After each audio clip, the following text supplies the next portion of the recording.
तो ये जो कंपाउंड इंटरेस्ट का कंसेप्ट है उसका फॉर्मूला और वो डिटेल में पहले बता देता हूँ. We may even solve 1 or 2 questions, एक दो क्वेश्चन भी सॉल्व कर लेते हैं so that you can solve these remaining questions of compound interest also. It is very straightforward formula, लेकिन conceptually आपको अच्छे से पता होना चाहिए. You should be able to understand conceptually everything. तो यहाँ आप चाहे तो मार्क करके रख सकते हैं कि 16 से आगे 22 तक कंपाउंड इंटरेस्ट और सिंपल इंटरेस्ट दोनों के मिक्स क्वेश्चंस है.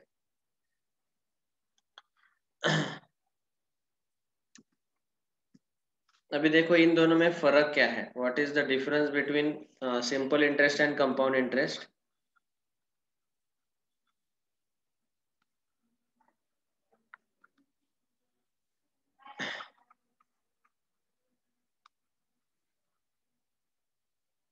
समझो मैंने बैंक से 10,000 रुपए लिए एज अ लोन. अभी मुझे बैंक को वो इंटरेस्ट के साथ वापस देने पडेंगे. ठीक आहे. व्याजासहित मला परत करावे लागतील बँकला. Let us say if I want to return after 1 year, 1 साल के बाद, तो सिंपल इंटरेस्ट अगर वो बैंक लेता है तो सिंपल इंटरेस्ट का तो फॉर्मूला आपको पता ही है. स्ट्रेट यहाँ सर पे इस टॉपिक ज्यादा मराठी में बताऊ ना सर. मतलब सर इसका याच सवय सर मराठीतूनच झालं होतं. हो का. How many of you agree with Yuvraj. बाकी के लोग मराठी कंफर्टेबल है क्या. Sir not agree. No sir. No, sir, no need. Okay okay ठीक है. दोनों बता दो. मतलब सर मराठी नहीं सर, ओनली सर जो हार्ड वर्ड्स है वो मराठी में बताओ. ठीक है ठीक. सिंपल इंटरेस्ट मीन्स सरल व्याज. सो यहाँ पे 10,000 जो अमाउंट है it is called as principal. Principal याला आपण म्हणतो मुद्दल. Then 1 year is time duration, वेळ आहे. and then there is rate of interest. So say let us say rate of interest of a bank is 10%. Rate म्हणजे दर. and 1 year is time duration. तो 1 साल के बाद अगर मुझे सिंपल इंटरेस्ट निकालना है, इसको हम बोलते हैं SI. So we know the formula PTR upon 100. Principal is 10,000 into time duration is 1 year. Of course time should be in years. ये जो टाइम है ये ईयर्स में रहना चाहिए. रेट ऑफ इंटरेस्ट 10% है अपॉन 100. ये 2 0 कैंसिल हो जाएंगे और यहाँ आएगा आपको 1,000. मतलब मुझे 1 साल के बाद जब मैं बैंक को वापस करूंगा सिंपल इंटरेस्ट से, तो मुझे 1,000 रुपीज वापस देने पड़ेंगे. ओके. वैसे ही कंपाउंड इंटरेस्ट में सेम थिंग. अभी कंपाउंड इंटरेस्ट के केस में क्या होता है कि पहले साल के लिए जो फर्स्ट ईयर रहता है उसमें सिंपल इंटरेस्ट और कंपाउंड इंटरेस्ट दोनों सेम ही रहते हैं. एक पहला अगर साल लेते हैं हम एक ही साल, तो उस केस में. लेकिन यहाँ पे फॉर्मूला देखो कैसा है. यहाँ पे पहले हम अमाउंट निकालते हैं. अमाउंट इज इक्वल टू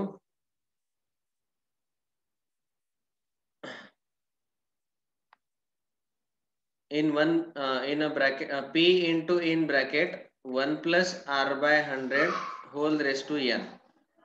ये अमाउंट का फॉर्मूला है.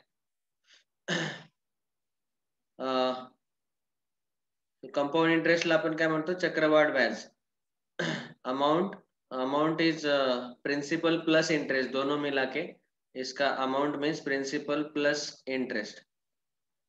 अभी मुझे अगर खाली कंपाउंड इंटरेस्ट निकालना है तो जो अमाउंट मिला उसमें से प्रिंसिपल माइनस करना पड़ेगा.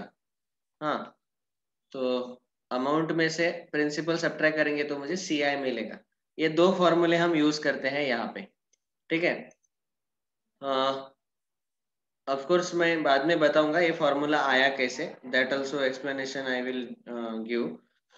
पहले अभी आपको ये देखना है कि amount is equal to principal into 1 plus R by 100 whole raised to n. अभी यहाँ पे ये जो वेरिएबल्स है इनका मीनिंग क्या क्या बताया मैंने. A is called as amount. Amount means principal plus interest. P is principal same one हमने ऑलरेडी बताया. R is rate of interest दर. Here N is very special thing. N is number of time slots. तो अगर rate हमारा per annum दिया है, yearly rate दिया है, तो नंबर ऑफ टाइम स्लॉट जितने ईयर रहेंगे उतने आएगा. अगर रेट हमें 6 मंथ के लिए दिया है तो नंबर ऑफ स्लॉट्स एक साल में 2 स्लॉट आएंगे. तो इसलिए number of time slot rate of interest के ऊपर डिपेंड करते हैं. तो उसके जब क्वेश्चंस आएंगे तब मैं और डिटेल में अच्छे से बताऊंगा. यहाँ पे n means number of time slots, ऐसा याद रखो. अभी इस पर्टिकुलर केस में हमें कंपाउंड इंटरेस्ट निकालना है. तो वो भी इस फॉर्मूला से अगर आप कैलकुलेट करेंगे, यहाँ वैल्यू सब्स्टिट्यूट करो. यहाँ पे इस पर्टिकुलर केस में P का वैल्यू 10,000 डाल दिया, R का वैल्यू अगर 10 डाला, तो वो जो है उसका आंसर जो है वो आएगा. देखो कितना आएगा, आप कैलकुलेशन करो. यहाँ भी फिर से CI जो है ये 1,000 रुपीज ही आएगा. क्या क्या सब्स्टिट्यूट करने को बोला मैंने. P के जगह 10,000 डालो, R के जगह 10% और N के जगह 1 ईयर. अभी हम पर एनम ले रहे रेट, तो इसलिए जितने साल है वही N का वैल्यू रहेगा. ठीक है. तो CI पहले साल के लिए सेम ही आया. लेकिन अभी जब सेकंड ईयर के लिए लेते हैं, समझो मैंने ये लोन 2 साल के लिए निकाला, तो सिंपल इंटरेस्ट जब 2 साल के बाद मुझे मांगा जाएगा, तो यहाँ टी का वैल्यू 2 आएगा. तो 2 होने के कारण टोटल मुझे 2,000 रुपीज देने पड़ेंगे. इंटू 2, 1 के जगह टी का वैल्यू जो है वो 2 आएगा, तो 2 साल के बाद 2,000 रुपए देने पड़ेंगे. एकदम सिंपल है. लेकिन यहाँ पे प्रॉब्लम ऐसा है कंपाउंड इंटरेस्ट में, 2 साल के बाद after 2 years compound interest 2,000 rupees ही नहीं रहता. हाँ, जो पहले साल के लिए कंपाउंड इंटरेस्ट था 1,000 रुपीज, उसका डबल 2,000 ऐसे नहीं आता. क्योंकि यहाँ पे क्या होता है कि जो प्रिंसिपल है वो नया प्रिंसिपल बनता है, मुद्दल जी अमाउंट आहे, मुद्दल जी आहे ती बदलते. व्हाट इट डज इज, जो पिछले बार प्रिंसिपल था दैट इज 10,000 प्लस पिछले बार का कंपाउंड इंटरेस्ट ये था 1,000, तो 10,000 plus 1,000 that is 11,000. This will be the principal, और इसको प्रिंसिपल लेके वो कंपाउंड इंटरेस्ट कैलकुलेट करता है. ठीक है. तो इसी के कारण क्या होगा, अभी जो सेकंड ईयर के लिए कंपाउंड इंटरेस्ट है वो थोड़ा ज्यादा आएगा, 2,000 से थोड़ा ज्यादा आएगा. कितना ज्यादा आएगा, कितना आएगा, let us calculate now. So when we calculate here for 2 years, of course ये जो प्रिंसिपल है, what I am trying to tell is, compound interest का मीनिंग है की याला मराठीत म्हणतो आपण चक्रवाढ व्याज. So compound interest means interest on the interest. जो पिछले साल का 1,000 रुपए था उसके ऊपर भी इंटरेस्ट निकालना, ऐसे. तो यहाँ पे मैं चाहे तो अभी डायरेक्टली SI का फॉर्मूला यूज कर सकता हूँ, सिंपल इंटरेस्ट वाला जो है अभी, क्योंकि मैंने प्रिंसिपल ऑलरेडी चेंज कर दिया. प्रिंसिपल लिया मैंने, जो ओरिजिनल अमाउंट था 10,000 प्लस पिछले साल तक का कंपाउंड इंटरेस्ट को ऐड करके जो नया प्रिंसिपल बनता है. अभी यहाँ पे हम SI का ही फॉर्मूला यूज कर सकते हैं चाहे तो, या फिर ये CI वाला फॉर्मूला यूज करो. ज्यादा कंफ्यूजन नहीं होना चाहिए, इसलिए हम ये CI वाला ही फॉर्मूला यूज करेंगे, अननेसेसरी कंफ्यूजन नहीं करेंगे. लेकिन बोलने का ये मतलब था कि principal changes and it becomes previous principal plus पिछले साल तक का इंटरेस्ट, कंपाउंड इंटरेस्ट वो ऐड हो जाता है. इसी के कारण क्या होगा, यहाँ पे कंपाउंड इंटरेस्ट ज्यादा आएगा. वो कैलकुलेशन करेंगे तो देखो, पहले अमाउंट कैलकुलेट करते हैं. Amount will be principal. यहाँ पे अभी ये प्रिंसिपल कंसिडर मत करो फिलहाल. Amount is equal to principal into 1 plus R by 100 whole raise to n. यहाँ पे अभी मैं प्रिंसिपल ले रहा हूँ 10,000 into 1 plus 10 by 100 whole raise to n. n मतलब पावर 2 आएगा अभी 2 साल के लिए। 10,000 ये 1.1 आएगा, 10/100 0.1, सो 10,000 इंटू 1.1 का स्क्वायर, तो ये आ जाएगा 1.1 का स्क्वायर 1.21 आएगा, 11 का स्क्वायर 121 आता है, तो 1.1 का स्क्वायर 1.21 इंटू 10,000, और 10,000 से अगर हमने मल्टीप्लाई किया तो यहाँ आंसर आएगा 121, कितने डिजिट्स आगे जाने चाहिए, 4, ओके। 12,100 ये आया अमाउंट, और अमाउंट माइनस प्रिंसिपल ये आएगा हमारा दूसरे साल का CI। अमाउंट हमें मिला 12,100 माइनस प्रिंसिपल, ओरिजिनल प्रिंसिपल है हमारा 10,000, सो इट विल बी 2,100। क्या हुआ कि CI जो है सेकंड साल का 100 रुपीज एक्स्ट्रा आया। ये 100 आया कहाँ से एक्स्ट्रा? SI तो 2,000 ही था, तो ये 100 कहाँ से आया? ये जो 1,000 रुपीज थे उसके ऊपर भी उन्होंने इंटरेस्ट लगाया, इसीलिए कंपाउंड इंटरेस्ट का दूसरा नाम है इंटरेस्ट ऑन इंटरेस्ट, व्याजावरचं व्याज असा। So therefore we get the compound interest is actually generally more पहले साल के लिए, लेकिन CI और SI दोनों सेम रहते हैं, ये याद रखना है। जैसे दोनों के दोनों 1,000 थे, सेकंड ईयर के लिए SI हमें 2,000 मिला, लेकिन CI 100 रुपीज ज्यादा देने पड़े। This is because interest on interest, जो एक्स्ट्रा 1,000 रुपीज है उसके ऊपर भी इंटरेस्ट कैलकुलेट होता है, ओके। ये सबको समझ में आया क्या? Yes sir. हाँ, यस। ये बहुत इंपॉर्टेंट है, इतना समझ में आया तो बस काफी है। अभी बस एक और चीज मुझे बताना है, जो कि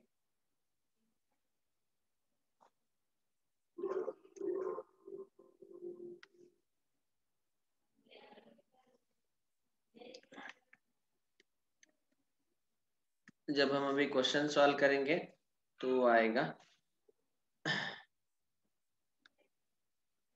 So I have already taught this chapter to 8th standard, तो मैं थोड़ा वही स्लाइड्स रेफर करता हूँ। हाँ Sir, which chapters are coming in this mega test, sir? अरे बोला ना रे, percentage, profit loss and simple interest. Okay, sir.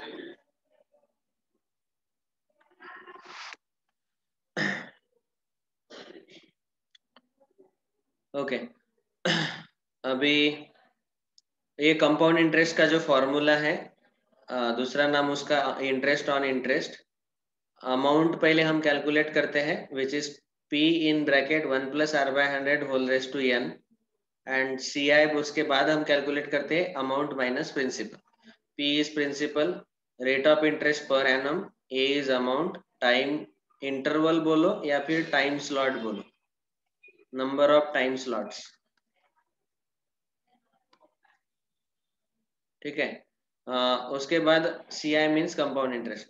तो ये जो है ये हमने फॉर्मूला ऑलरेडी देखा है। Now I am discussing question number 16 का यहाँ पे सॉल्यूशन दिया हुआ है। जस्ट टू अभी ये जो इसके ऊपर ग्रिप आने के लिए कैसे सॉल्व करना है क्वेश्चन।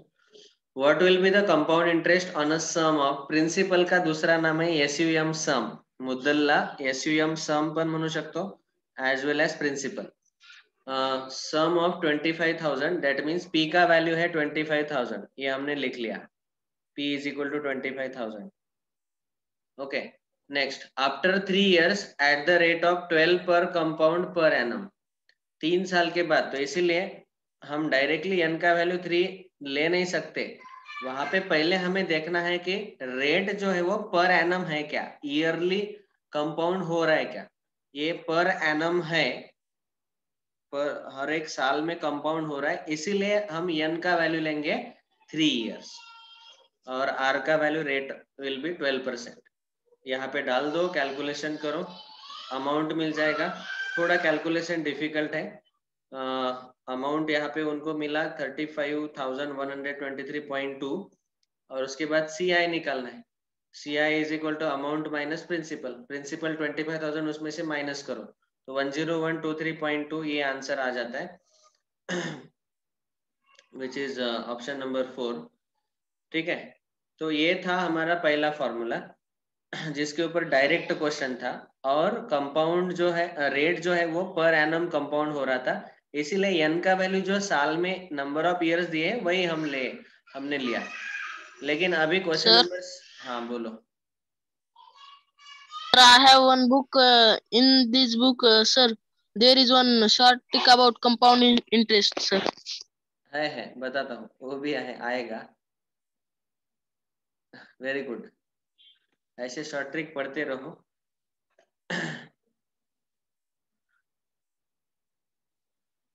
आप शेयर कर सकते हैं हमारे साथ, बोलना है क्या क्या है शॉर्ट ट्रिक? सर मैं दिखाई देता हूँ। वेट इतना कंप्लीट होने दो मुझे, पहले आप आज का जो मेन पार्ट है वो कंप्लीट करने दो। अभी n का वैल्यू हम कैसे डिसाइड करें? तो जब हमें रेट जो है वो पर एनम दिया रहता है तो n का value number of years he हम लेंगे, ठीक है। लेकिन अगर समझो हमें ऐसा बताया गया, अभी यहाँ पे ये क्या है, यस, क्वेश्चन नंबर 17 देखो। 17th क्वेश्चन में हमें पूछा गया what is the difference between compound interest on ₹5,000, मतलब प्रिंसिपल है 5,000, यहाँ पे हमने लिखा है क्या, हाँ ये लिखा है principal is 5,000 for 1.5 years, 1.5 years इतना ड्यूरेशन है, एट 4% पर एनम कंपाउंडेड, पहले ईयरली एंड उसके बाद हाफ ईयरली।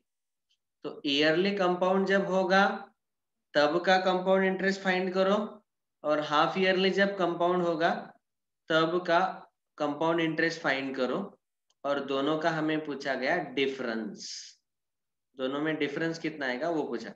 अभी देखो यहाँ पे क्लियरली हम बोल सकते हैं कि प्रिंसिपल तो सेम ही है 5,000 दोनों केस में, ईयरली CI ये वाला पार्ट है और हाफ ईयरली CI ये सेकंड पार्ट। ओके, प्रिंसिपल 5,000 ही रहेगा दोनों केस में, तो यहाँ मैं 5,000 लिख लेता हूँ। रेट ऑफ इंटरेस्ट भी उतना ही रहेगा 4%, ठीक है। लेकिन n का वैल्यू यहाँ पे अलग आएगा। यहाँ देखो मैंने n का वैल्यू 1.5 मतलब 3/2 लिया, और यहाँ n का वैल्यू 3 लिया। कौन बोलेगा ऐसा क्यों?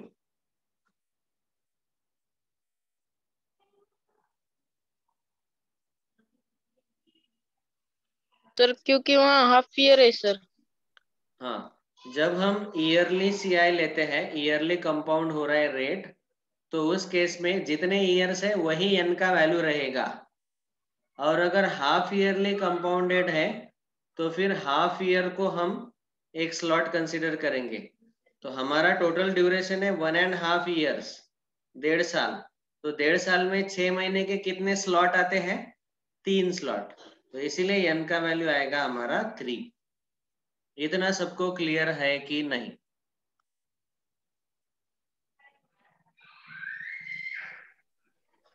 Clear sir. बोलो, किसी को कोई डाउट है क्या? n का वैल्यू यहाँ 1.5 और यहाँ 3 ऐसे अलग अलग क्यों आया, ये समझ में आया क्या? ओके, तो जब ईयरली कंपाउंड हो रहा है तो n का वैल्यू जितने नंबर ऑफ ईयर है वही लेने हैं, और जब हाफ ईयरली कंपाउंड हो रहा है तो 6 मंथ का एक स्लॉट कंसीडर करना है n। तो टोटल 1.5 साल में 3 स्लॉट आएंगे 6 महीने के, इसलिए n का वैल्यू यहाँ पे 3 आएगा। बस अभी यहाँ पे फिर से फॉर्मूला जो है हमारा, अमाउंट निकालो। अमाउंट का जो फॉर्मूला है P 1 + R/100 whole raise to n, यहाँ भी अमाउंट निकालो, उसके बाद CI निकालो, CI is amount minus principal, ठीक है।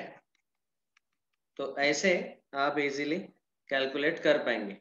बस आपको याद रखना है कि यहाँ पे जो रेट है और n का वैल्यू है वो क्या लेना है। That you have to remember. और एक चीज बताना रह गया, यहाँ पे एक चीज मेरा गलत हो गया, रेट ऑफ इंटरेस्ट भी यहाँ पे, क्योंकि ये जो रेट ऑफ इंटरेस्ट है दिया हुआ पर एनम है, पूरे साल के लिए है, तो 6 महीने के लिए वो 2% ही लिया जाएगा। आई एम सॉरी, ये मैं बताना भूल गया, रेट ऑफ इंटरेस्ट भी 6 महीने का ही लेना पड़ता है। दिया हुआ पर एनम 4% है, तो 6 महीने के लिए वो पर एनम मतलब 12 महीने, वो एक साल के लिए 6 मंथ्स के लिए वो हाफ आएगा, rate will be 2%. So let me show you directly the solution, उससे आपको और क्लियरिटी आएगा। क्वेश्चन नंबर 17 देखो यहाँ पे, CI when interest compounded yearly, तो ईयरली जब कंपाउंड हो रहा है तो यहाँ पे देखो उन्होंने क्या किया, अच्छा ये 500 है कि 5000 है, 5000 होना चाहिए। ओके तो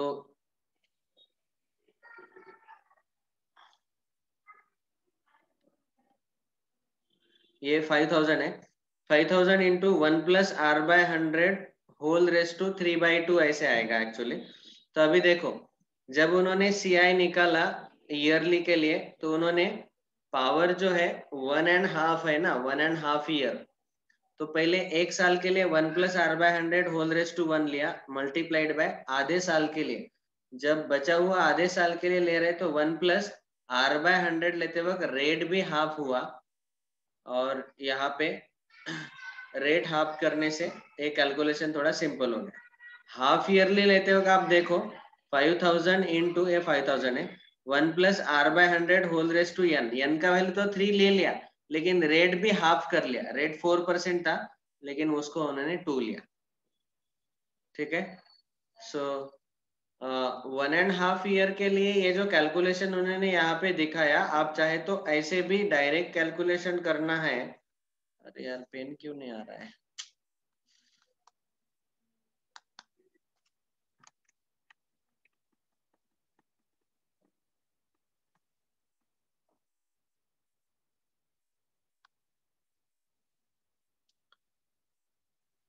यहाँ जब वो अमाउंट कैलकुलेट कर रहे हैं, so when they are calculating, अच्छा दे आर कैलकुलेटिंग डायरेक्टली,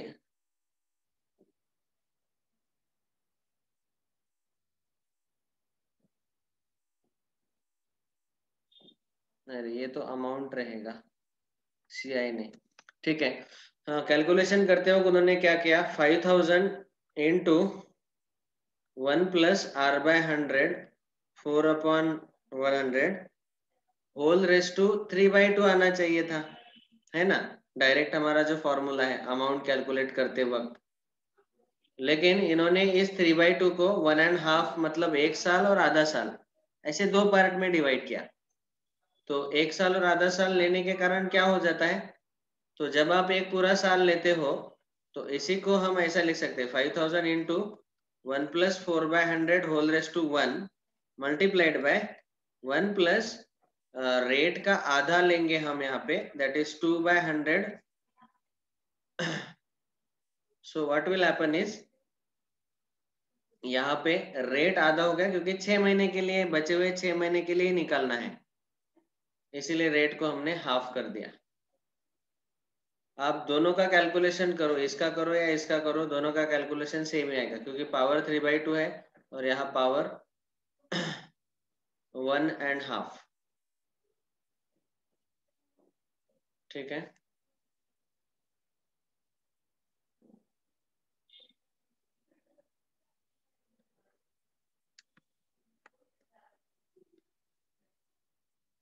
सो ये 17th क्वेश्चन अगर आपको समझ में आया तो कंपाउंड इंटरेस्ट पूरा समझ में आया। इसमें किसी को कोई डाउट है क्या, अभी पूछो जल्दी, क्या नहीं समझ में आया ऐसा पूछ सकते हैं।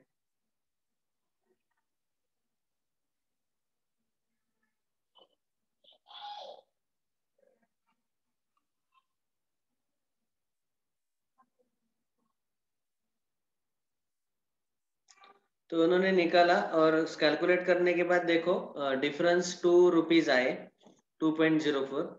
तो आप देख सकते हैं कि एक्चुअली ईयरली कंपाउंड किया और हाफ ईयरली कंपाउंड किया, तो हाफ ईयरली कंपाउंड करने से थोड़ा ज्यादा आंसर आ गया। मतलब आप जितना कम टाइम लेंगे, कम स्लॉट लेंगे, उतना कंपाउंड इंटरेस्ट भी बढ़ जाता है। थोड़ा मतलब 2 ही रुपीज ज्यादा है, लेकिन हमें ये समझने के लिए याद रख सकते हैं आप कि कौन सा बड़ा आएगा, कौन सा छोटा आएगा। जितना टाइम ड्यूरेशन कम रहेगा, उतना कंपाउंड इंटरेस्ट ज्यादा आएगा।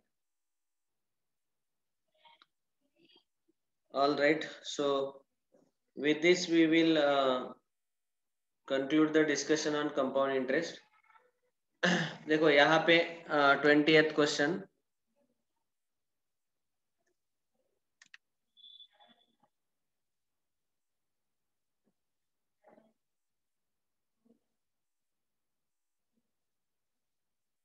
the CI on rupees 5,000 for 3 years at 8% for first year, 10% for second year and 12% for third year will be। ऐसा अगर रेट ऑफ इंटरेस्ट हर साल चेंज हो रहा है तो 8, 10, 12%, तो वहां पे हम फॉर्मूला ऐसा यूज करते थे, पहले साल के लिए पहला ब्रैकेट 1 + R/100। और इसके लिए आपको एक्चुअली मुझे प्रूफ बताना पड़ेगा कंपाउंड इंटरेस्ट का फॉर्मूला कैसे आया। वो प्रूफ बताने के बाद ये समझ में आएगा। So amount is equal to principal into 1 + R1/100 multiplied by 1 + R2/100 multiplied by 1 + R3/100। R1, R2, R3, तो ये पहले साल के लिए, दूसरे साल के लिए, तीसरे साल के लिए। So like that it will continue and then multiplication, get amount and CI। अभी इसका मैं थोड़ा प्रूफ भी बता देता हूँ।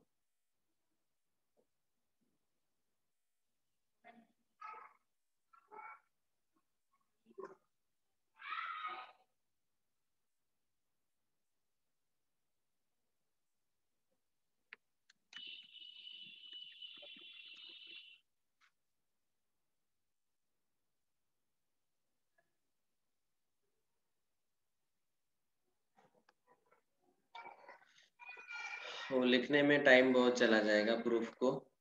ठीक है, मैं वो स्लाइड यहाँ पे ऐड करके बाद में एक्सप्लेन करूंगा। All right, so with this we conclude the discussion on compound interest। अगला चैप्टर है पार्टनरशिप। Shall we begin? 8 बज गए। Yes, sir. बहुत ही सिंपल चैप्टर है एक्चुअली।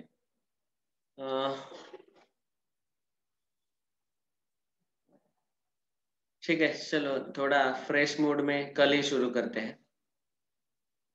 आज कंपाउंड इंटरेस्ट ने सबका दिमाग घुमा दिया होगा। चलो तो Yes, sir. आज का Now होमवर्क है, can I show? आज का होमवर्क है वर्कशीट नंबर 2B। ठीक है, आज मैंने पढ़ाया आपको कंपाउंड इंटरेस्ट का पार्ट। उसमें वर्कशीट 2 में आप देखेंगे कि पहले 15 क्वेश्चन तक सिंपल इंटरेस्ट के ही क्वेश्चन है। ओके, बाद में 16 के आगे कंपाउंड इंटरेस्ट वाले शुरू हो जाते हैं। ठीक है, so that is today's homework. और ये होमवर्क चाहे तो आप थोड़ा ज्यादा टाइम लेके भी सॉल्व करो, क्योंकि बहुत सारे क्वेश्चन है, 42 क्वेश्चन है। Yes, sir. At Monday, sir. You can complete it up to, अभी मंडे बोलेंगे तो सीधा हमारा क्लास तो वेडनेसडे को ही रहता है। So up to next Wednesday also you can complete, no problem. ठीक है, Okay, लेकिन sir. इतना इतना टाइम दिया मतलब उसका मिस यूज मत करो। सबका सबके सब होमवर्क जो है ट्यूसडे इवनिंग तक मुझे आना चाहिए, या फिर वेडनेसडे क्लास शुरू होने से पहले। All right, thank you very much. और जो भी डाउट आते हैं उसके ऊपर ज्यादा से ज्यादा 3-4 मिनट स्पेंड करो। उसके बाद अगर फिर भी नहीं आ रहा है तो पूछो, अगले क्लास में हम डाउट्स डिस्कस करेंगे। कंपाउंड इंटरेस्ट थोड़ा सा डिफिकल्ट है। ठीक है, चलो श्रेयस का शॉर्टकट देख लेते हैं, जिनका दूसरा क्लास है वो कंटिन्यू करो। कंपाउंड इंटरेस्ट का शॉर्टकट करो, शेयर करो सर श्रेयस। मेरा नहीं है सर, वो एक बुक में का है सर। हाँ हाँ, वेरी गुड, बोलो बोलो।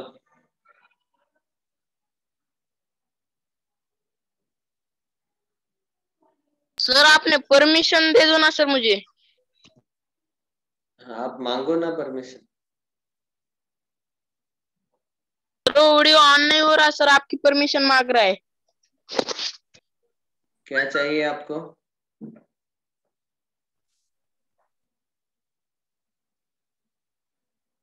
सर वीडियो ऑन करने की परमिशन चाहिए सर, वो दे रहा है। ठीक है, 1 मिनट।